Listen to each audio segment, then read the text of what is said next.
All right. Hello and welcome to Beyond the Physical Summit with me, your host, Sitara. I'm here with a budding new friendship, Mr. Angus Ford. And I'm so thankful that you're here with us today. You have such an extraordinary background, so I'm going to do my best to honor that here in our introduction.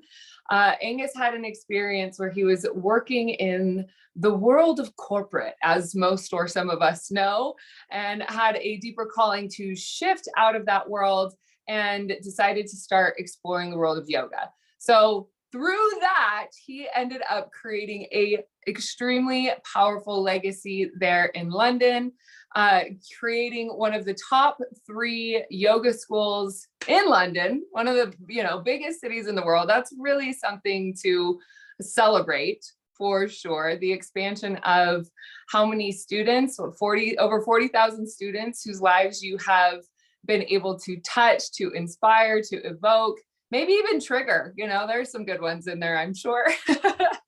But Angus dedicates his life to the teaching and embodiment of awareness. And he does this through the Awaken Club. So welcome, Angus. Thank you so much for joining us. Is there anything else that you would like to share about your journey and how we got here today? Well, first of all, thank you for that extraordinary, generous introduction. My budding new friend, you can be a friend for life for that. Thank you. No, it's an absolute pleasure to be here. You pretty much summed it up. I mean, it was just, I think 20 years ago, my journey was probably a bit weird and extraordinary. Now, so many of us are doing these journeys. We're kind of in corporate life, and then we just have a total crisis and the wheels fall off and we just go, no, I need a new direction. And I know you've had something similar. And I know so many people in my world have had that experience. So I don't feel particularly special or extraordinary in that sense, but you're right. It was corporate life. It was a total crisis moment. None of it made sense anymore. I stopped working, I left my home, I left the relationship. I was just like, I don't know what's next. Then came 2 fantastic teachers, Eckhart Tolle and Ajahn Sumedho. And from that point, it was just following, as I mentioned to you once before, it was following the bliss. It was just following breadcrumbs and like what feels right, what feels good, what feels wholesome. And before I knew it, yes, there was a very successful yoga studio that was built up. I mean, it's at the time when I started in 2001, there were only a handful of studios in London. I mean, it was nuts. I think we were one of like 5 or 6 sort of outfits that were really doing that then. Of course, now there's 10 studios on every street, so it's different. But yeah, that's how I got to be here. And I'm excited to see where our conversation goes. Where are we going to go today? That's a great question. I want to just kind of spark a little bit of the tiny background that we have and that this is why I absolutely love and adore social media, right? Somehow you found a video of mine, reached out to me to be a part of your podcast. And now here we are having you as a guest on my summit. The reason that I want to highlight this is because I would say I've had a lot of contempt with social media, even using it to grow my business and the whole digital thing and like the show and the popularity contest. And like, there's just so much about it that I just would love to throw out. But what I also realized was that I was like throwing the baby out with the bathwater a little bit. And so I started connecting with people just through direct messaging, connecting with my own followers and getting to know the people that is behind these little clicks, because we all have our own ecosystem. We all have our own experience here. And one of the coolest things that's been happening in my life in the last 2 months is connecting with people that are so inspiring, so much fun to talk about, and then finding connections. Like finding those genuine, oh, no, there's really something about you that I'm curious to learn more about, and just kind of see how that opens up. And even another one of the guests, and I think you and I have talked about it, is like the potential for collaboration and just like what happens when you start opening those doors. So Right. This is the, you're right. This is the upside. And maybe we'll get into this later on, but you're right. Of course, we all know the downsides of social media, but the connectivity and the ability to cherry pick, like, well, as I did with you, I just watched some of your videos, thought, I just need to speak to this woman. I need to find out more. It was like this extraordinary messages you were putting through Instagram, I think it was. I'm really new to Instagram. I literally only got onto Instagram about I think 6 months ago. I just never, the studio was its own bubble. We had our own ecosystem. As you said, 40,000 students over the period of time we were in business. And we just had our own bubble. So I never needed to go on any Instagram and all this stuff. So this is a new world for me, but you're right. This is the upside. It's like you can literally find these extraordinary characters and go, hey, do you want to play? This is great. Let's talk. It's so true. It's so true. So I want, you sparked a question for me in that way, because I don't want to be Pollyanna, la la la, to the global economic climate and what's going on, and we're also not going to go down like a news channel sort of route here. But there are a lot of layoffs that are happening. There's a lot of people getting out of the job force. There's a lot of people stepping out of the mainstream. There's a lot of really interesting things going into the control of and the dissolving of unions and all sorts of stuff right now, right? And it's so easy for us to just be like, la, la, la, la, la, I just want to focus on what I'm doing. But as Spirit pulled me back into the coaching world and into this whole digital world last November, so I took a few years off, I was questioning, is this market saturated? Is it even going to be worth it anymore, sort of thing? And what I started to notice was that there are going to be and will continue to be waves of people that are waking up, waves of people that are remembering, waves of people that are stepping into coaching, waves of people that are stepping into the digital world and that sort of thing. And so with Beyond the Physical, we're talking with intuitive entrepreneurs about how the current resources that are available to us to grow our business and our influence and our impact, how to, one, not be afraid of them, but also use them in a way that's going to serve humanity. So you mentioned, okay, you have a massive school. You just got onto Instagram. So you're building your school in a time where social media, I'm sure wasn't what it is today. So what would you find, or what did you see at that time was the thing that really started picking things up and started, let's say, anchoring that magnetism that inspired people to start joining what you were creating without social media, without the whole digital world? Just to be clear, Sitara, this is this would take an hour to do this question properly. This is like a huge you're absolutely right, and I'm not offended. 2001 when I started teaching. Do you know what year iPhones came in? 2007. So they were 6 years before the first smartphone.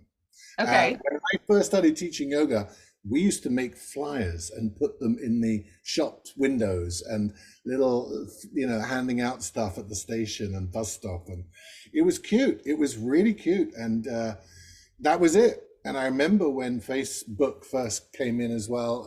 Facebook was sort of a few years, I think it was 2004 that it really gained lots of traction. So to your question, yes, I do know what worked then, and I now, of course, know, as we all do, what works now. I think that the deeper part of your question is the market saturated? What's happened to it? Where is it going? I think those are the three bits I'd like to look at. The yoga market is completely saturated, in my view. And I have now taken time out from my studio. The studio is on quite a heavy pause. I've left that lease, 20 years of teaching, and I'm sort of reassessing where I want to go next. And in the UK, the yoga market is saturated. However, the demand for what we, and many of us like us, what we are doing is going through the roof. The only difference is how it will be delivered. That is changing at such an exponential rate. You see, even pre-pandemic, if you go back 3 years, we had up to 10 classes a day, 7 days a week, 363 days of the year, only closed Christmas and Easter, packed, packed. Because no one had really figured about, doing it online and classes. Why would we do that? We want to, now pandemic, now post-pandemic, woof, totally different. So the studios are largely empty, and now everyone's figuring out, well, how do I want to do this thing called health and spirituality, meditation, holistic wellness? How do I want to do it? So as we both know, it is changing and at an accelerated rate. It's something that Pete Russell and I know you know Pete now, talk about often. It is exponential, the curve and the change of how it's going to be delivered. So to your question, whether it's saturated, is it done? Should we all move on and get a new job? Not at all. But Right. I think, in my view, the way in which we do it, to be really embodying the principles of what I would call the Eastern spiritual principles of effortless, almost doing through non-doing, and finding ways to communicate the depth of the message. That is the heart of it. If we try and engage in this business with the mindset of pre-pandemic, forget it. You'll literally be just busting your balls for the next 10 years. Won't work. Right. Yeah. A part of the reason that I ask is because what I'm seeing and what I experienced, since I did spend the pandemic in Bali, one of the greatest divine blessings of my life, because completely unplanned. I experienced a sense of community and in-person gatherings that was unlike anything I've ever experienced in my life. And I think a huge part of it was because it was a group, I'll say like maybe 150 to 200 people that I'm specifically talking about. And these were the ecstatic dance community, and people that were around my age, let's say mid 20s to let's say early 40s, no kids for the most part. So we had, and we all chose to be in Bali for whatever sort of reason. Well, that community, yeah, we had some entanglements. Yeah, we got to know each other big time. There was a lot of stuff that, ripple affected through the whole thing, the whole community. But ultimately it was like, we were on an island. There was no cancel culture. There was no like, oh, well, he did this, she did that, blah, blah, blah. Like, we don't like it. We know it's part of the human drama, but there was something there that was so powerful and so unique in the sense that we were continuing to gather in community. And like you're saying, through the virtual explosion, it's like, well, there's a lot of things that are separating us. And even though you and I are here and we're having this conversation, and I teach my classes virtually, and I have for years, even since before, that we have a quantum field that we're all connected to anyway. And as a psychic, that's part of my gift, is I can do, Facebook Live and do readings with people all over the world instantaneously, and that it doesn't matter. But what I do see happening, and what I'm being encouraged to teach and lean into, is going back to local and going back to our local communities and really doing what we can to continue to expand and grow our connection with each other. And I don't want to get like too out there, but I do believe that there's a certain element of, like, let's say the powers that be, that where, the idea of keeping humans separate and angry at each other and mad at family members and all of that sort of shenanigans, it is what breaks down human consciousness. When our heart is open and when our hearts are feeling connected, the magnetism of our heart-centered consciousness and that anchoredness and connection to the earth, it grows exponentially. And when we're here individually, even if we're doing yoga on TV and we're taking care of our body, there's still a lack of that human connection. There's still a field that happens when we are in the room together that really shifts the consciousness, shifts all of our consciousness in a way that we are growing and evolving together, whether we're having conversations with people in the room or not. There's a kinetic field there that's undeniable. And that spirit is actually continuing to encourage me to teach more of that model rather than the Instagram, YouTube, those wormholes. It's like, let's continue to focus on heart connection. Completely agree. You've raised so many issues here that are just, for me, so spot on. This is what I meant when I said the old model of let's have a beautiful building and it's a yoga studio or it's a meditation hall or it's a this or that. That's kind of, it's not done as in broken, never going to happen again, not at all. But it has to be done on two levels. So what you've just described is exactly what I have spent the last year creating. So the Awaken Club is an online global community that people coming together and joining classes with me once a week. And it's backed up by the real world, in person, me sat on a cushion with a group of people in a lovely space, which currently is sometimes happens weekly, sometimes monthly, but also getting people together on retreat.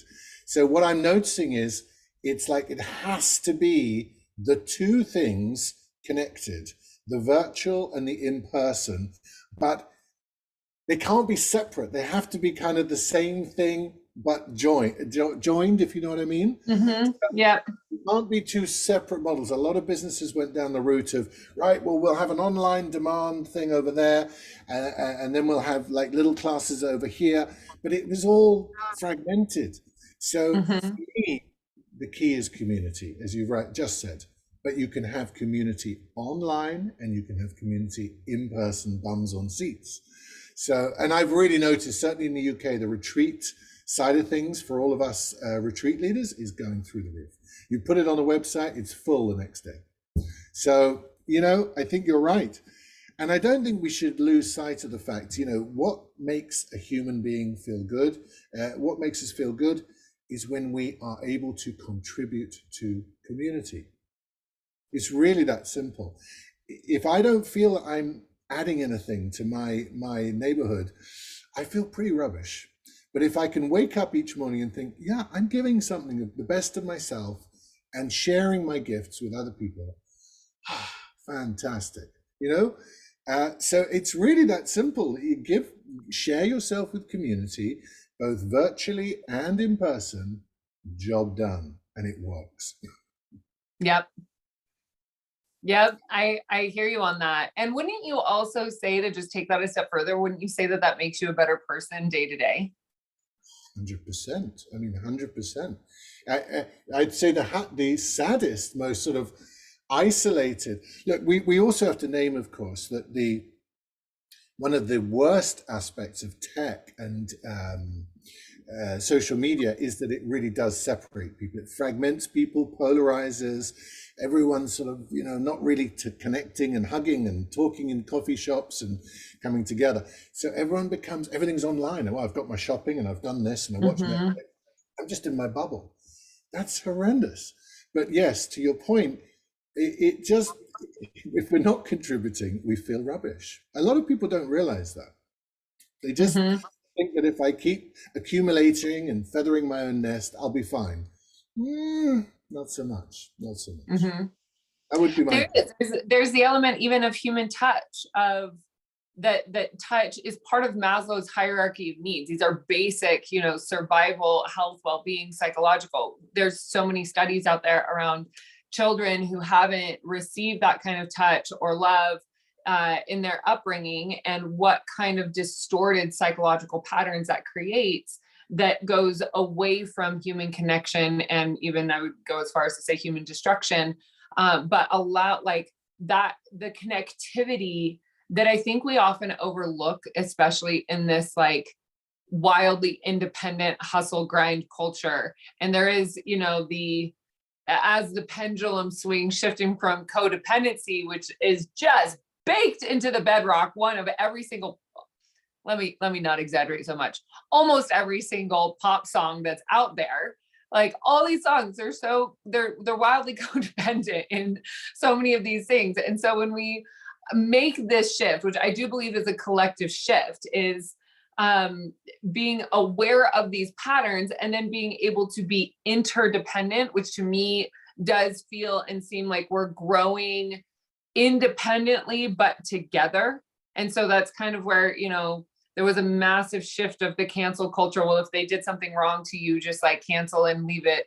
But you're not developing communication skills. You're not developing reconciliation. You're not learning how to forgive. You're not learning the value of compassion.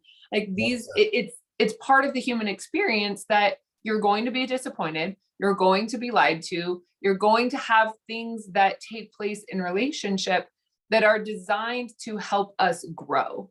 And so that's where, in this kind of separation of what's happening virtually, that there is ultimately that coming together, and it's coming together in a really good way. And it's coming together almost like when you take advantage of something and it gets taken away, and you come together because you realize that there's sustenance there for you, and there's sustenance that you haven't even maybe realized that you've been thirsty for. But I really do believe that there is that it's just that coming together of things in a different way that is also part of the co-creation of the new earth and these new earth communities that we've talked about in a couple of other these interviews. But there is something very sincere and something that is very beautiful to the people who are also leading those connections, because it pulls you out of the 10x your business, increase profitability margins, and you start focusing on the human connection and the ultimate reason why people who feel called to lead and why people who feel called to community want to step forward and inspire in that way.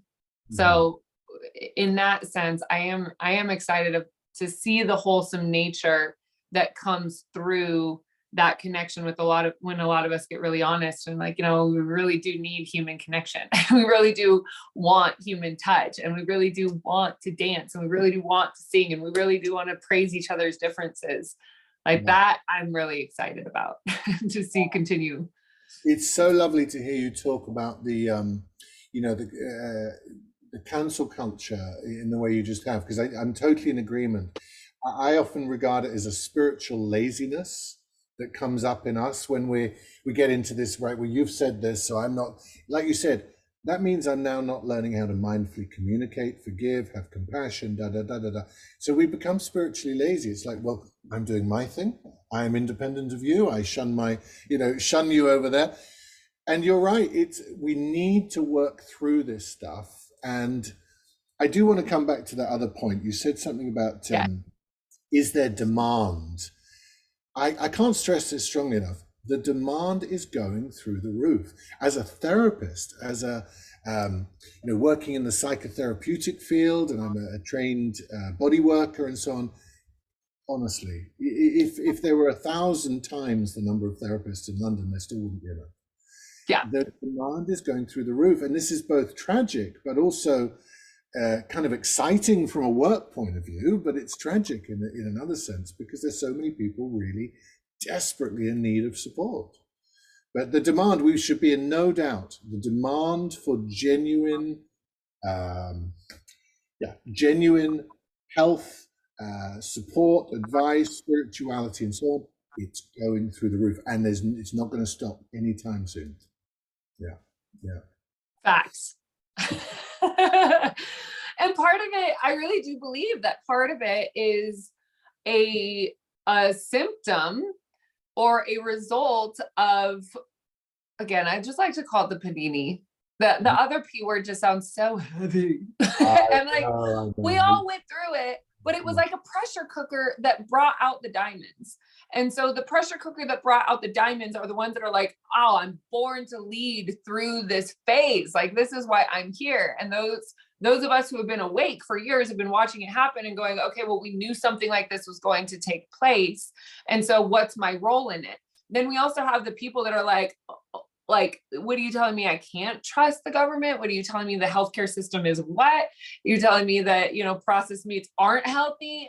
Whatever the awareness is, there's so many different phases of the awakening. And as there is that, there are the people who I believe that we as leaders, which is why there's a non-compete. There's a non-compete with all of us in the sense that we're all designed here to be ascended in our own way.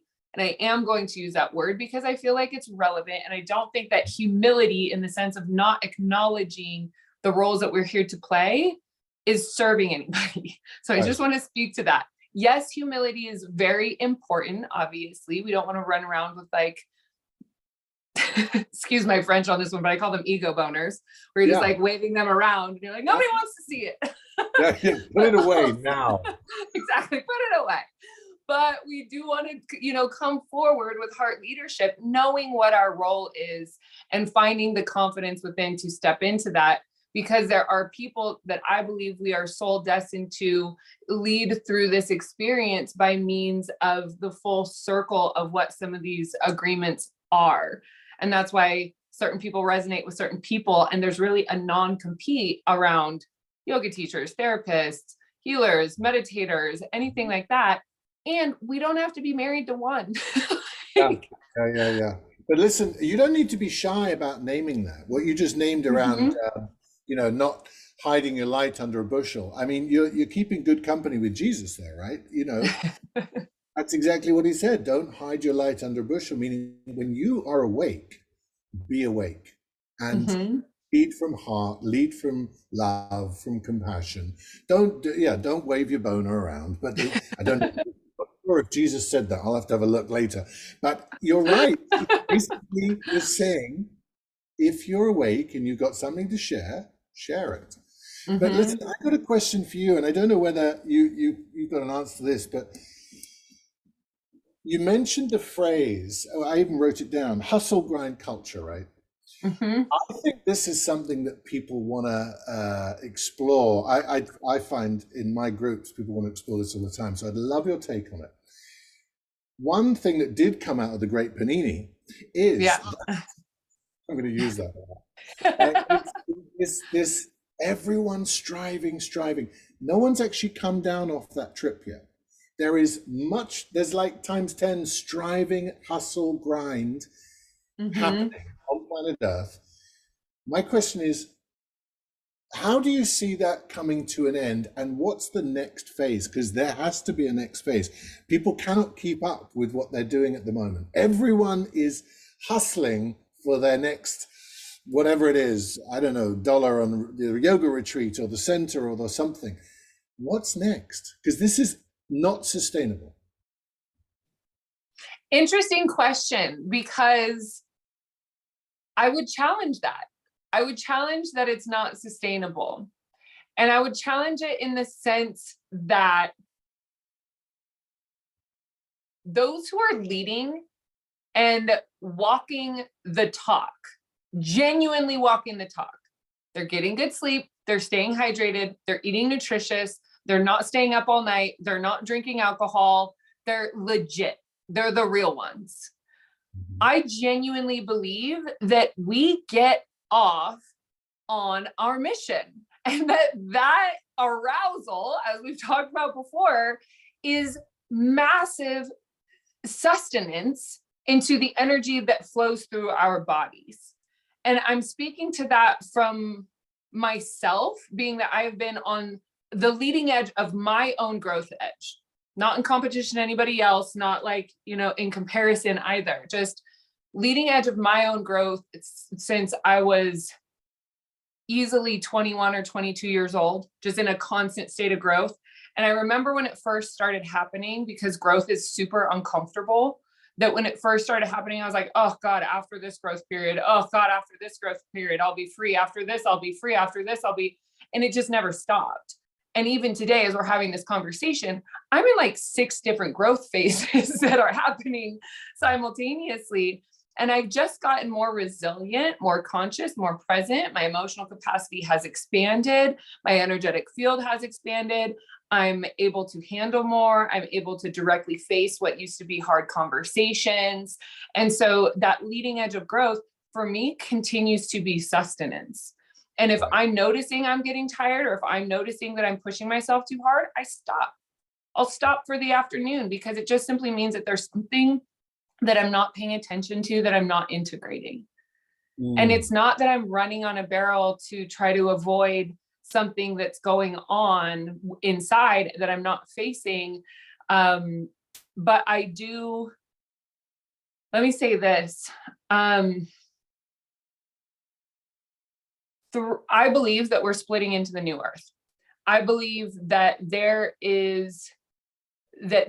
are multiple choice points that every single human soul has to choose whether they want to step into the new earth or if they want to stay in the 3D matrix of death, darkness, and doom, for as long as they want to stay there until they decide to choose to step out. Well, the way that I see this happening is that, similar to sperm meeting egg, when we have one cell, it starts splitting into the next. Well, I think we're about like here. So here is like where there are a lot of souls that are choosing.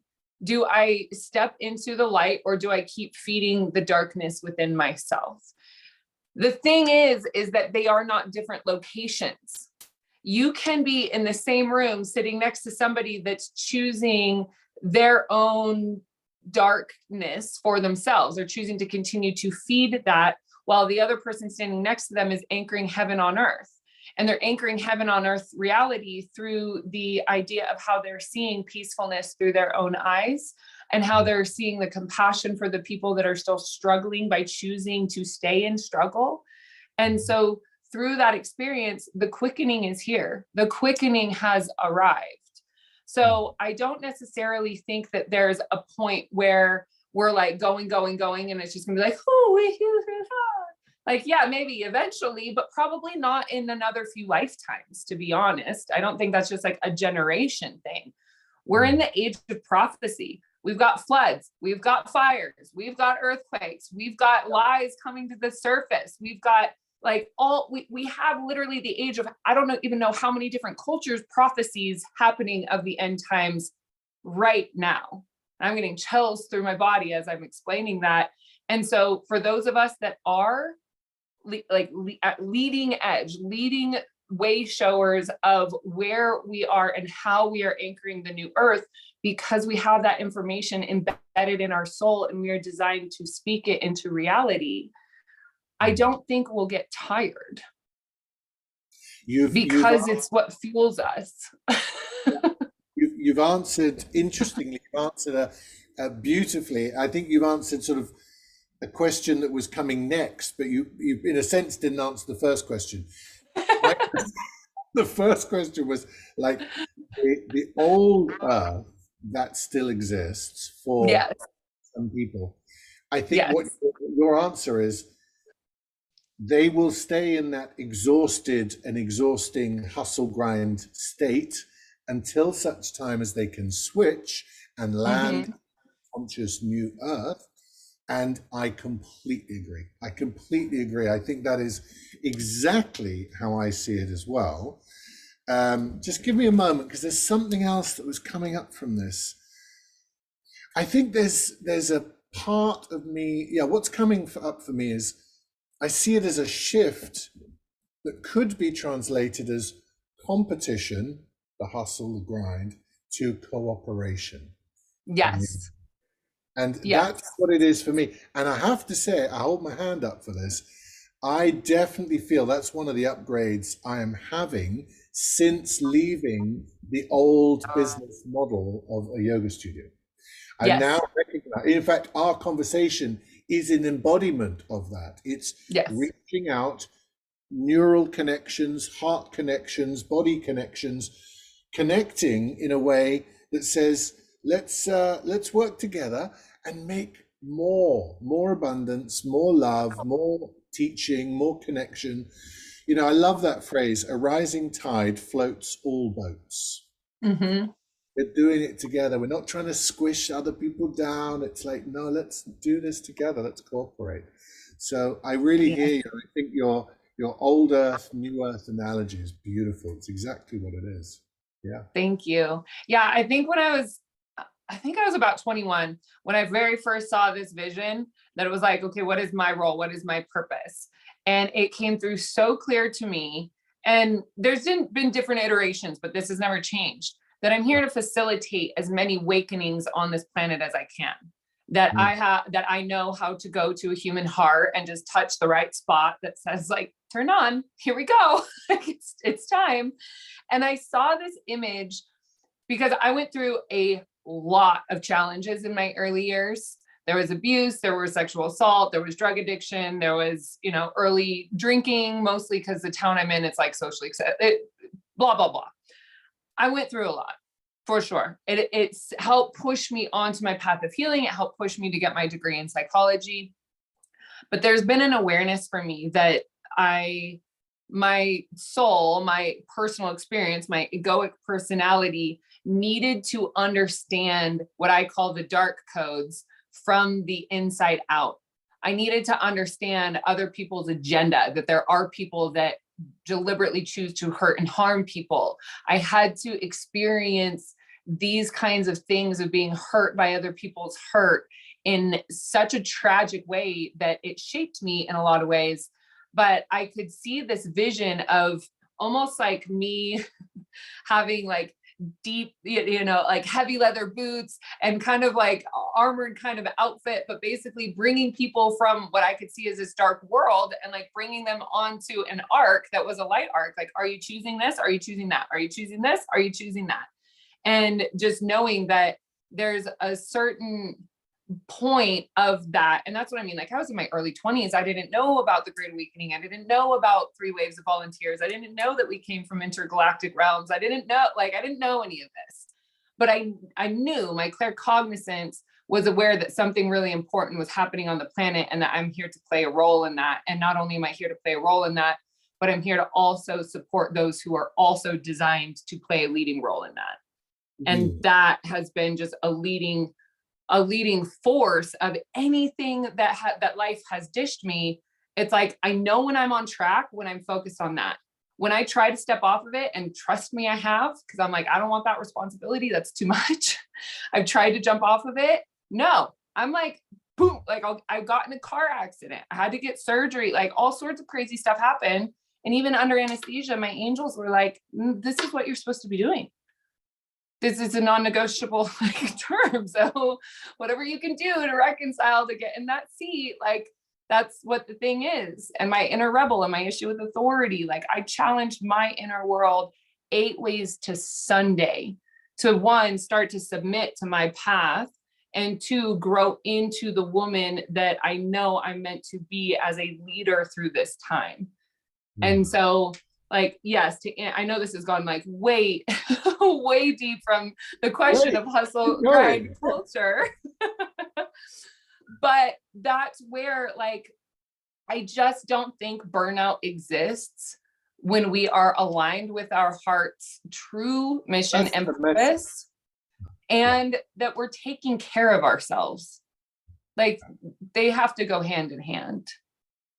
This is the message that I completely concur. This is the message I often give clients and students I work with. When we are aligned with what we're really meant to be doing, not what our ego says we should be doing, just what makes us feel joy, what makes us feel, like we said, like we're sort of sparky and bubbly inside. It's Eros energy. It's like, when you're doing that, I mean, you don't have a job. You're just doing your thing. You don't work. You don't have to show up at work. You're just doing what you do. So I'm completely in agreement about that.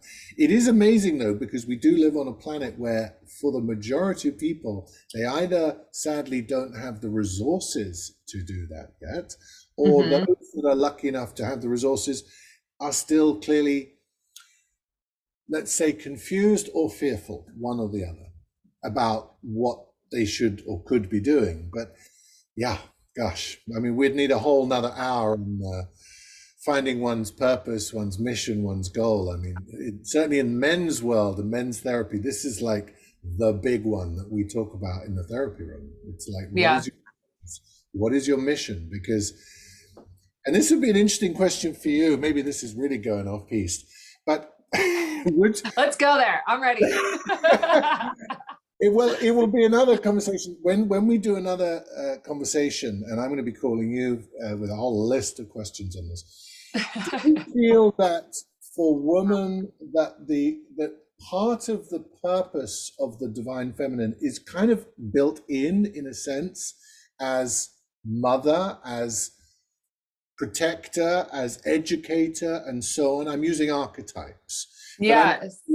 whereas, and I'll just finish that question, because on the other side, for the masculine, while we do have the archetype of provider, protector, penetrator with love, all of these roles that we do absolutely have, in a sense, it feels to me increasingly that man has to find his own mission out there, whereas for the feminine, the mission is to some degree largely imprinted in their physiology, in their heart, in their soul. Do you know where this question is going? Do you understand what I mean by it? I do, and I haven't thought about it from this perspective. So I'm really enjoying witnessing my inner turnings to respond. What I do know specifically about myself is I never was a little girl that planned on my wedding. I never was a little girl that was like, I can't wait to have a family. In fact, I was a hard no on that one until I was about 30.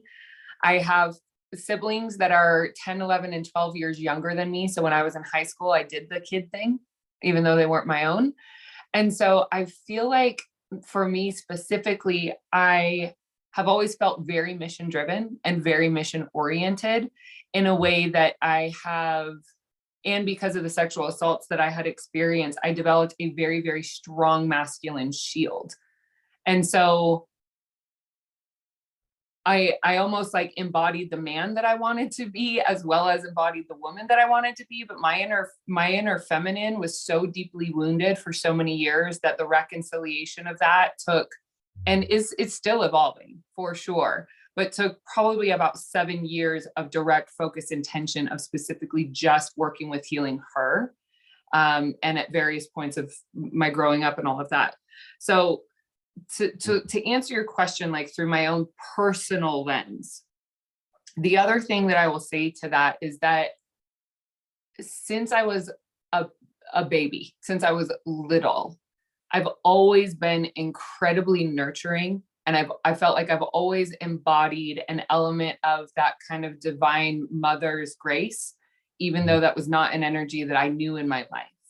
And so there's a certain element of that being encoded in me, whether it be because of my role or whether it be because I'm a woman or because it be the divine feminine. I think it's in all like yes and that there's a combination of that. And so, and especially since we're getting more into like a gender fluid society, even though it's gone wackadoo 8 ways to Sunday, like the rebalancing of the divine masculine and the divine feminine, keyword divine on this expression balanced internally, I think is a lot of what I've heard in your question.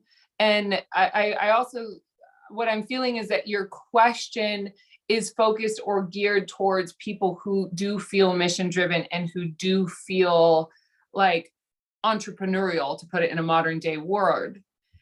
And so there's an element of both. Again, it's a yes and from my own personal experience and how I would answer that, like I can be a masculine shark. I can put someone in their place, like boom, like don't cross me. And simultaneously, I'll do it in a very compassionate and divine way, in a way that probably leaves people very confused. Like, wow, she just put me in my place, but I respect her because of the way she handled it.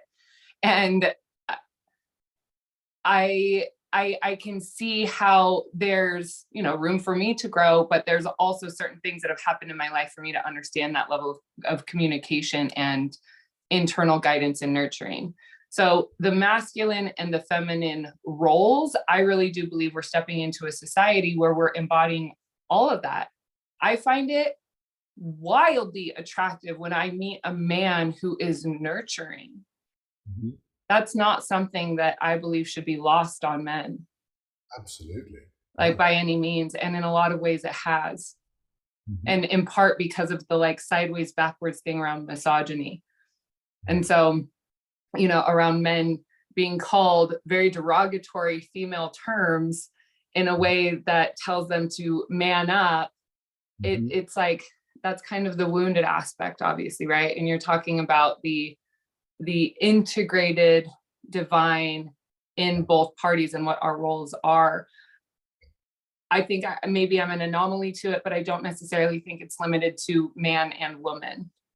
That it's the internal component of the masculine and feminine within, that reconciliation and union is important to acknowledge both, for sure. Absolutely. And you've just named something that needs to be said, of course. The masculine and feminine does not mean man and woman, because there's masculine and feminine in all of us. No, nicely answered, very nicely answered, and that's given me some food for thought as well. Yeah, great. I have one more thing that I kind of want to add to that just popped up, because I've also worked with a lot of moms who have focused so much on being a mom that they've shifted away from their mission. And so that would be like, you know, if for men, it's like, what is your mission? And also for women, there are some women who believe it is their mission to be a mom. And that's a beautiful thing, thousand times over. And there's also, I've heard from a lot of moms that feel that loss of identity with themselves and feel that loss of drive towards their own mission, that wants to continue contributing in that way. And so that's also where I would say, like, that divine masculine energy within is contributing to that drive to move forward with respect to the family unit and all of that as well. That not, you know, that could be a whole podcast. Not even That's just the whole podcast. We've got 7 episodes waiting to happen now. I've been writing notes. No, there's so much to cover on this. But don't let me pull the conversation too much that way. Is there anything else for the sake of for this particular piece and what you're doing, this amazing summit? Is there anything else that you wanted to raise or bring up that is a bit more than this? You know, I feel like I sidelined you. I can tell that you're used to being a host. Really? I want to say thank you, because in this conversation, you really pulled out a lot of passion. And in a lot of these conversations, I have been very intent on listening. And you asked some questions that really evoked some deep reflection within myself. And I can feel my body all hot and like Kundalini firing off. So I simply want to say thank you for just pushing those right buttons. And you're asking questions that a lot of people don't ask me that I really, really enjoy talking about. And so I feel great about this. I really would have, let's just do this again. We're clearly great at having these conversations. Agreed. No, and when you've mentioned, I mean, I would love to interview you properly on all sorts of weird and wonderful things for my podcast. So we'll definitely do that, and particularly around relational aspects, intimacy aspects. You know, you mentioned Bali, and as soon as you were talking about that, it triggered in me so many rememberings, thoughts. I've taught over there a couple of times, and I know, you know, it's quite a party island. It's like many of those islands, it's got tremendous light and quite a bit of shadow going on. And you know, I've taught in many islands around the world where that kind of happens. There's that island life, and it's very spicy and lots of dances and parties going on till God knows when, and things carrying on. And not a lot of clothes. Yeah, not a lot of clothes, a lot of substances that people take at all sorts of parties. Yeah, but like you, I'm not really. Well, I haven't shared this, but despite being raised in my corporate life in a men's magazine and very sort of models and rock stars and first class travel, I never really did the party scene, the drink scene, the drug scene, or any of that. I did the rock and roll thing a bit, but I didn't do the other stuff. So it's very interesting. I love to hear that particular journey. It sounds like you've done some of that. You did some of the drinking at an early age and the partying thing. So, you know, that also brings a fairly unique perspective when you go from, as you said, what did you call them? The dark codes or The something. dark codes. Yep. Yeah. Yeah. So that's, you see, I did it in a different way. I did anxiety to the max, where at one point they Mm. thought, really, we're going to have to throw away the key and put him in a little white box somewhere, you know. So I did my own dark codes, but it was a different stage and a different kind of cause, should we say? Yeah. Yeah. Mhm. We will Oh yeah, continue. I used to say Jameson was my boyfriend, and I was notorious for finding the highest platform that I could dance on for years. But I knew that aspect. I mean, for me to stop drinking, I've been sober now for 4.5 years. Before that, year and a half. Yes, I've been through the gamut of what that world brings, not only into my life, but into my friends, and you know, being in San Francisco in the North Bay area and all of that. It offered a lot of lessons, but like I said, moving and shifting my way out of that, it developed a particular kind of resilience and a particular kind of compassion for people in all walks of whatever it is that they're choosing for themselves and whatever journey they're on. And so for that, I am eternally grateful for how it all shaped me, even though there was a lot of clearing of shame and guilt and punishment and blame and all that stuff to get clear and on the other side. Totally. May I add one last thing before we wrap up for today? Absolutely. On the mission thing that you just raised, Yes. this might be interesting for folk listening in. When we're finding our mission, one of the best little breadcrumbs you can like latch onto is looking back at where the past pain was. Now, I know this is obvious, but whatever your particular brand of pain was, whether it was anxiety and panic attacks or abuse or, you know, not having an education or whatever it might be, that is, as you well know, that is where the gold is. And it's so important to tell folk, you know, that are perhaps listening to this, like, how do I find my mission? How do I find my gold? It's right there where it landed, like early years, where the pain was, is going to give you all the keys, all the signposts, all the direction you need, because that's your mission. That's where you need to follow that and help those people that are behind you on the path. Even just one step, even Yep. just 1 or 2 steps. You do Yep. not have to be the expert. You didn't like at all, just 1 or 2 steps. And that's something that is wildly overlooked. So we want to just nip the imposter syndrome right in the bud. We also Right. want to address the spiritual boner that when you figure something out, you don't need to go around waving it to everyone and tell everyone that you figured it out. We get Exactly. it. We're all learning as we go, right? We're all learning as we Yes. go. Every day is a learning. Someone told me the other day, Jesus apparently didn't have any qualifications at all. You know, he didn't do any training and he just stepped into the role. Can you imagine? You know? So yeah, no, you're right. We just have to figure it out, do our own way, right? Right. Great Well, talking to Angus, you. yes, this has been such a pleasure and an honor. I think it just to kind of speak to the rigmarole and the timing that has brought us to this conversation at this point in time. I'm just thankful for every kind of road bump that has happened. And I'm just I'm excited to know you. I'm excited to see what happens and how, you know, the path unfolds and what spirit and the divine path has aligned for us, because I can just feel so many more conversations happening and I thoroughly enjoy chatting with you. So thank you so much. Huge love and blessings to you. I'm so honored to be on it. I really am. And thank you for, you know, you made this happen, because when I first pinged you, you said, yeah, why not? Why the hell not? Let's talk. So Let's go. kudos to you, and I concur. We will, I'm sure, talk again. And who knows, we might be leading a retreat at some point. We'll see what happens. I hope so. I'll put that in the seed bank. Like, we can plant that one. I'm all over. So I'd like to say, if you would like to stay connected to Angus, please check in the link in the description below. Check out his new Instagram channel. Send him a welcome note. Let him And know. come and the road. join me on the Awaken Club. Anyone can join in. Yes. Awaken Club. That's the one to come to. Perfect. So All you can right. find all the links for those here. Stay connected.